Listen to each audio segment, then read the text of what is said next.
श्रीधर जी हमारे साथ है बंगलुरु कर्नाटक से। श्रीधर जी नमस्कार, बताइए sir. Namaskar. Good morning, Gaba Sahab. I have two questions. One is latent view analytics. I have 100 shares at some 513 rupees I bought 1 year ago. So I am waiting for that. Second is Glenmark Pharma. I bought very recently at 472. What should I do? Okay. 50 shares at 472. Yeah, sure sir. Gauba sir, latent view analytics ये data analytics करते हैं business के लिए और फिर ये company को suggest करते हैं कि किस तरीके के ट्रेंड्स आ रहे हैं और अपना बिजनेस कैसे आप चलाएं। ये इनका मेन बिजनेस है और बहुत बढ़िया कंपनी थी। लिस्टिंग के बाद स्टॉक में एक रन अप आया था, लेकिन अभी श्रीधर जी के बाइंग प्राइस से काफ़ी नीचे है। क्या करना चाहिए लेटेंट व्यू में?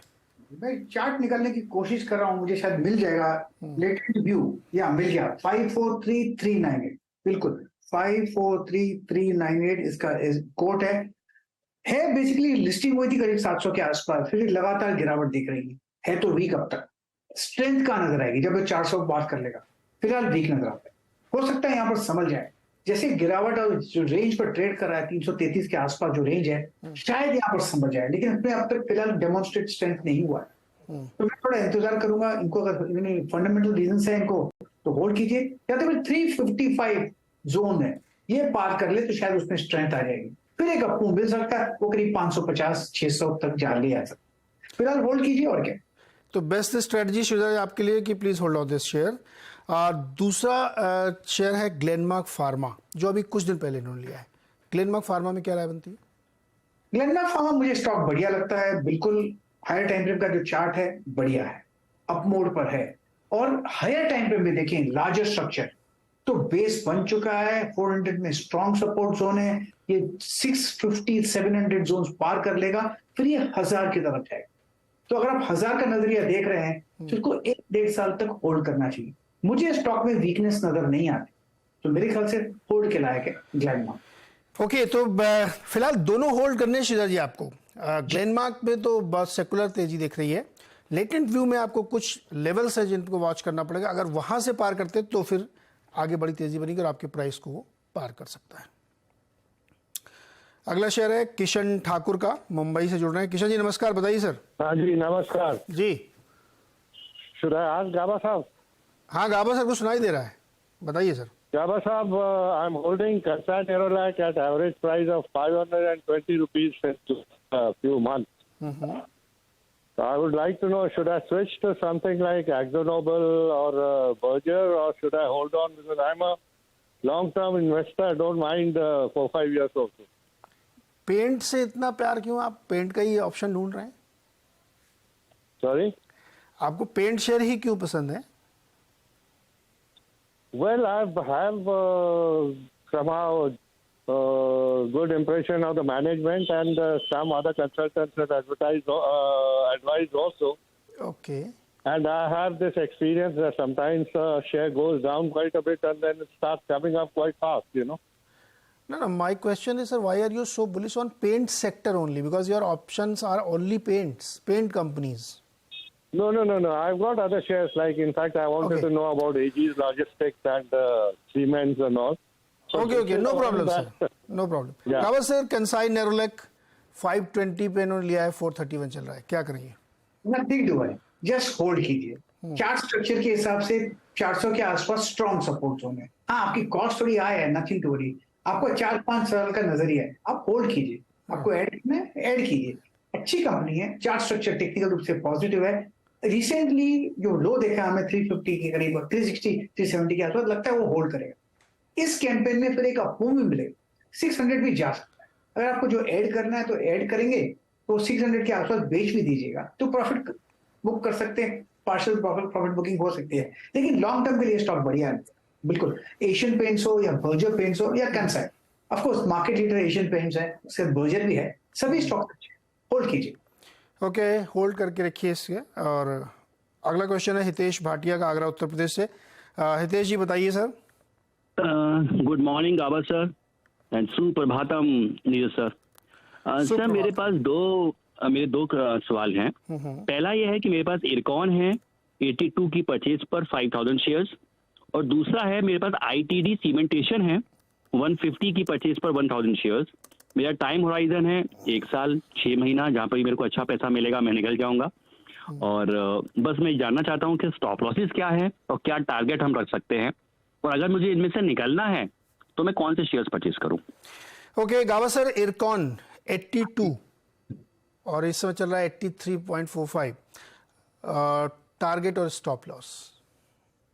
ठीक है, इरकॉन का जो चार्ट स्ट्रक्चर है मुझे ठीक ही नजर आता है, बहुत अच्छा चल रहा है 83 जोन पर, थोड़ा स्ट्रेच है, लेकिन ये हायर जोन पे देखेंगे तो मुझे 100 के आसपास भी जाया नजर आता है तो अच्छा अपमूव जो 37-40 से जोन से अपमूव मिला, फिर 70-65 तक चला गया, फिर एक करेक्शन है, फिर अपमूव मिला, करेक्शन आएगा, फिर एक अपमूव मिलना चाहिए इरकॉन पे, मेरे ख्याल से सपोर्ट। इसमें स्टॉप लॉस कहाँ पे लगाना है इरकॉन में? स्टॉप थोड़ा डीप होगा, क्योंकि स्टॉप लॉस लगाएंगे तो ट्रिगर होगा। अगर आपको लगाना है stop loss purely from trading angle, trading का ये स्टॉप नहीं है, वो होना चाहिए 79 का। लेकिन यहाँ पर स्ट्रेच है तो अनस्ट्रेचिंग होगी, अनस्ट्रेचिंग दो तरफ की होगी, या तो प्राइस वाइज होगी या टाइम वाइज होगी, हो सकता है प्राइस एंड टाइम वाइज। तो ड्यू फॉर करेक्शन, लेकिन उस करेक्शन के बाद जो नेक्स्ट अपमूव मिलेगा वो करीब 100 के आसपास ले आए, तो स्टॉप लॉस लगाएंगे तो ट्रिगर होगा। और ITD सीमेंटेशन 150 की बाइंग है इनकी, और इसमें भी क्या टारगेट बनेगी और स्टॉप लॉस कहाँ पे लगाना है? ये इसमें भी स्टार 163 के आसपास ट्रेड कर रहा है, बढ़िया स्टॉक है, थोड़ा स्ट्रेच हो चुका है, अनस्ट्रेचिंग की जरूरत है, necessary need of the hour. अगर लोअर लेवल देखने को मिलते हैं 150 के, 145, 150 के, तो बाइंग अपॉर्चुनिटी बनेगी ITD सीमेंटेशन, फिर उसका नेक्स्ट कैंपेन शुरू होगा, वो करीब 200 तक ले आ सकता है। तो एक्सपेंशन कॉन्ट्रैक्शन चलते रहेंगे, अब ये एक्सपैंडेड है, थोड़ा कॉन्ट्रैक्शन की जरूरत है, फिलहाल होल्ड है, इसमें भी स्टॉप लॉस लगाएंगे तो ट्रिगर होगा, नहीं लगाएं तो अच्छा रहेगा। लो लेवल आते हैं तो वहां पर खरीदने का मौका है, 145-50 मिल जाता है तो खरीद, नहीं मिलता है तो इग्नोर इट, डोंट चीट। और ये आपकी तरफ से कोई एक आइडिया भी चाहते हैं, जब इनको बेचेंगे तो खरीदें क्या? मुझे मुझे तो अच्छा लगता है Reliance from long term perspective, बहुत ही बढ़िया लगता है। अगर रिलायंस नहीं खरीदना तो एनी तो टॉप बैंकिंग स्टॉक खरीद लीजिए। आई थिंक इंडसइंड बैंक तो मेरा पोर्टफोलियो में है ही, HDFC और HDFC बैंक भी मेरे पोर्टफोलियो में है, they are the safe bet, absolutely safe, so सकते हैं खरीद कर। ओके, खरीद के सो सकते हैं बैंक में, और रिलायंस भी आप ले सकते हैं, बट इसमें आप किसी और एक एनालिस्ट से राय लीजिएगा, क्योंकि इसमें हमारी ओनर कंपनी है ये। अगला सवाल है हमारे साथ उदय कुमार जी का। उदय जी उडुपी कर्नाटक से हैं। उदय जी नमस्कार, बताइए सर। नमस्कार sir, good morning. Good morning. I am a good fan of Gaba साहब, नमस्कार जी, बताइए। गाबा सर सुन रहे हैं। I have 100 shares of Tata Steel purchased at around 107. I want to know what is the future rates. I am a medium-term investor. Okay. I want to know what is the medium-term target of this. And thank you all the CNBC team. Your working is very good. मैं तो रोज देखता हूँ stock 2020। Thank you sir, thank you so much. Gaba sir, Uday ji को Tata steel पर आया चाहिए। इन्होंने 107 पे खरीदा है और इस समय लगभग 110 के आसपास चल रहा है। मीडियम टर्म का इनका पर्सपेक्टिव है, क्या करना चाहिए इनको? फिर तो होल्ड करना चाहिए, नथिंग टू वरी। 100-102 के आसपास बहुत ही स्ट्रॉन्ग सपोर्ट उन्हें टाटा स्टील में वहां से बाउंस मिला है। अब रिसेंटली हमने 125-130 भी देखा है, वहां पर वापस उस तरफ जाएगा। इनका पर्सपेक्टिव मीडियम टर्म का है, तो एक जोन दे देता हूं जहां पर निकल सकते हैं, प्रॉफिट बुक कर सकते हैं। 100 स्टॉप लॉस लगाइए, होल्ड जब तक उसके ऊपर है तब तक ठीक है। कहां निकले मीडियम टर्म पर्सपेक्टिव? अराउंड 130 से 140 तक की जोन है, वहां तक अगर चांस मिलता है ठीक है चाहिए। लेकिन अगर लार्जर टर्म स्ट्रक्चर देखेंगे तो मुझे ये स्टॉक अच्छा लगता है। तो 130-140 जोन्स, ये एक जोन है, वहां पर प्रॉफिट बुक कर सकते हैं, अदरवाइज कंटिन्यू होल्डिंग इट। तो ओके, होल्ड करिए इसको। 100 के आसपास स्टॉप लॉस बनेगा और 130-140 के बीच में जब जाइए तो आप प्रॉफिट बुक कर सकते हैं मीडियम टर्म के लिए। नेक्स्ट क्वेश्चन है अमित कुमार जी का। अमित जी नमस्कार, बताइए सर। नमस्कार जी सर। जी सर, SRF के शेयर हैं सर, मेरे पास 40 शेयर हैं और मेरा 2412 रुपए से मैंने इसकी खरीदारी की थी।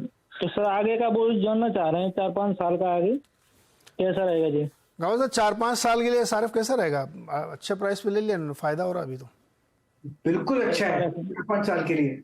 SRF बढ़िया स्टॉक है, अब कंसोलिडेशन जोन पर है। मुझे लगता है कंसोलिडेशन जब शुरू हुआ था 500 से 500 से करीब 2500 चला गया। अब कंसोलिडेशन की जरूरत है। इसके बाद एक फ्रेश अप मूव मिलेगा, वो करीब और लेके जाएगा। इनका नजरिया 4-5 साल का है, बहुत ही अच्छा नजरिया है। होल्ड कीजिए, गुड।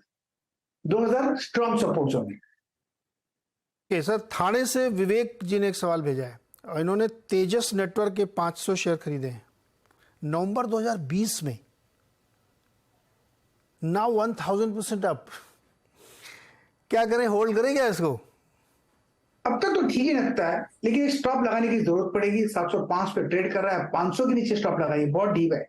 उतना ही जरूर है, लॉन्ग टर्म पे होल्ड करना है तो देना चाहिए। एक्सपेंशन कॉन्ट्रैक्ट होते रहेंगे और थोड़ा स्पेस भी देना चाहिए, इसलिए 500 के नीचे स्टॉप लगाइए। 200 पे मेरे ख्याल से अपू है। 600 स्ट्रॉन्ग सपोर्ट जोन है, देना चाहिए, होल्ड कीजिए, कंटिन्यू। तो ये 10 गुना फायदा हो गया, बेच बाज के निकल लें क्या? सॉरी समझ में नहीं है। इनको 10x फायदा हो चुका है, इन्होंने तो 2020 में खरीदा था। जब 10x फायदा हुआ है तो इसलिए थोड़ा स्टॉप लॉस भी मेरे ख्याल से लगाना चाहिए और डीप होना चाहिए, क्योंकि अगर 500 तोड़ जाता है तो फिर तो इनको निकल जाना चाहिए, लेकिन तब तक ये राइड कर सकते हैं ट्रेड। 10x हो गया तो और भी जाने की अपमूव है। अगर 100 रुपीज ऊपर चला जाता है तो स्टॉप लॉस अपना 100 रुपीज बढ़ाइए, ये एक जोन रही है। अभी 10-15 रुपए का स्टॉप लॉस नहीं चलेगा इसका। स्ट्रेटेजी अभिषेक दास के पास कोरोमंडल इंटरनेशनल के शेयर हैं और BASF इंडिया के हैं। 1-2 साल का नजरिया है। कंपनी तो अच्छी है, स्ट्रक्चर पॉजिटिव है, स्ट्रॉन्ग सपोर्ट जोन 850 के आसपास है, होल्ड करना चाहिए। इस कंपनी कोरोमंडल इंडेक्स का अपमूव मिलना चाहिए। 1000 एक बार पार कर लेगा तो 1100 भी जा सकता है। स्ट्रक्चर की एक अपमूव मिल सकता है, इतना कह सकता हूँ। एक्सपेंशन कॉन्ट्रैक्शन जो रिसेंट हाई हमने देखा 1100 का, वो भी पार कर सकता है, उसकी क्षमता रखता है। होल्ड। और BASF में BASF BASF ये स्टॉक बढ़िया है, मुझे लगता है इसका करेक्शन खत्म हुआ है, अब वो शुरू होना चाहिए। ट्रेड कर रहा है 2590, 3000, 3500 फिर पॉसिबल है। यस, 3500 पॉसिबल है। BASF होल्ड करना चाहिए। ओके, इसको होल्ड करना चाहिए, यहाँ पे रखना चाहिए। गावा सर, बहुत बहुत शुक्रिया जुड़ने के लिए, मदद करने के लिए, और दर्शकों का भी बहुत शुक्रिया हमारे साथ जुड़ने के लिए। बाजार इस वक्त जो है थोड़ा थोड़ा संभलने की कोशिश कर रहा है। मिड कैप में तो आ गया, 100 पॉइंट तेजी हो गई। लगता है बैंक निफ्टी थोड़ी देर में ठीक हो जाएगा। तो इंटरेस्टिंग जंक्शन पे मार्केट खड़ा हुआ है, लेकिन IEX निराश कर रहा था, इस पर हमने चर्चा भी की। NTPC दूसरा है जिसपे हम लोग अच्छे ट्रेड राइट कर रहे हैं। मेरे ख्याल से रह के मानस के रडार पे आता ही रहा है, और NTPC आज रुचित कह रहे हैं 190 की लंबी छलांग लगा सकता है। 177 का स्टॉप लगाइएगा, क्योंकि रुचित के पास अब आवाज आ रही है, ये 5 पैसा है कि 5 पैसा, आप बता ही नहीं रहे रुचित। ये 5 पैसा ही है। 5 पैसा है, पैसा तो 5 पैसा होना चाहिए ना। आप लोग ऑफिस में 5 पैसा बोलते हो? 5 पैसा बोलते हैं, यस। वीरू, आप क्या बोलते हो? 5 पैसा। सीरियस? मेरे घर के पास इनकी एक ब्रोकरेज फर्म, एक इनका ऑफिस था, तो मैं इसलिए 5 पैसा। अच्छा, बाकी के पिक्स ले लीजिए। नहीं, किसी के नाम से खिलवाड़ नहीं भाई साहब, बुरा मान जाता है आदमी। अरे 5 और 5 की तो अंग्रेजी हिंदी की बात कर रहा हूँ। कमिंस और कुमिंस कब से बुरा मान रहे होंगे? सीमेंस और जीमेंस पता नहीं जमाने हो गए बुरा मान के। सतपुते साहब, इस समय के प्रिफर्ड पिक्स। कॉल दीजिए रुचित। कॉल दे चुके हैं रुचित यार, क्या लगा? छोड़ो।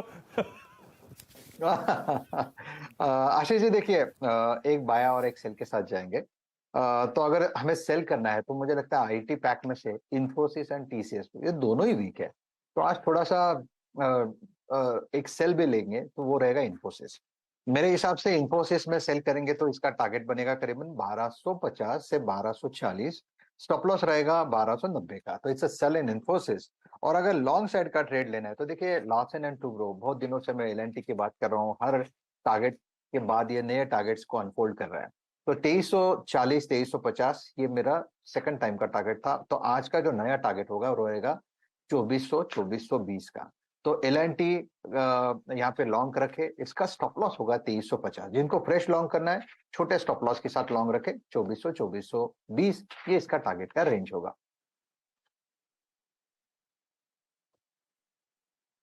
इस बीच मानस जी के ट्रेड बाकी हैं, लेकिन एक अलर्ट आपकी स्क्रीन पे, याद रखिएगा निफ्टी आईटी अब 22 मई के बाद सबसे लोवेस्ट ट्रैजेक्टरी में ट्रेड करता हुआ फाइनली वो 6 जून का लो और वो वॉलेट हो गया, जो सबसे बड़ा रिस्क था आज के लिए और निफ्टी के अपसाइड को रेस्ट्रिक्ट करता हुआ। निफ्टी में स्विंग आ रहा था अपसाइड का, लेकिन उसको कोलैप्स करता हुआ निफ्टी आईटी इस वक्त। मानस आपके 2 ट्रेड्स। देखिए, सबसे पहले तो आरबीएल बैंक पे खरीदारी करनी है। कल एक पॉज डे था और उससे पहले हमने एक बहुत ही स्मार्ट रैली देखी थी 140 से लेकर 175 तक। बट कल एक पॉज डे के बाद आज फिर से रैली रिज्यूम हो गई है, तो मेरा समझना है कि हायर टॉप हायर बॉटम का ट्रेंड कंटिन्यू होगा। 190 रुपए के टारगेट के लिए आप खरीदारी कर सकते हैं।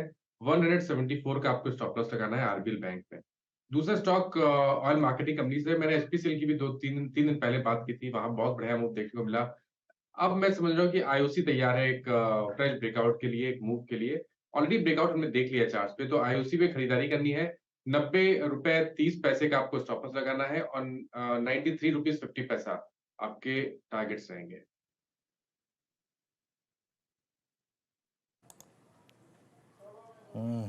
माना जायसवाल जी के 2 ट्रेड, आईओसी 91.35 पे 93.50 के टारगेट के लिए।